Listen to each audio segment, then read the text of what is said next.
এটা হচ্ছিল যে উহুদ পাহাড়।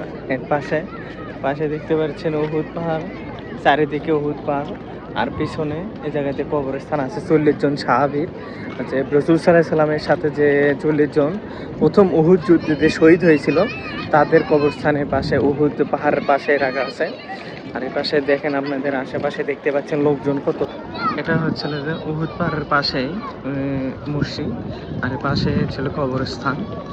এই যে, আর এই তো উহুদ পাহাড়, চারদিকে উহুদ পাহাড়টা আসলে বিশাল বড়। এই উহুদ পাহাড়টা, সামনে মসজিদটাও আসলে অনেক সুন্দর।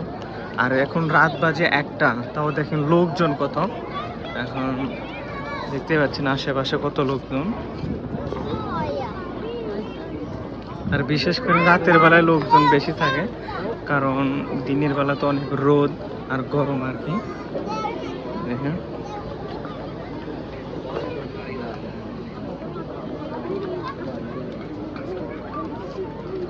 এখানে সেই 40 জন সাহাবীর কবর আছে। এখানে মানুষজন জিয়ারত করতেছে আসলে তাদের রুহের মাগফিরাতের জন্য।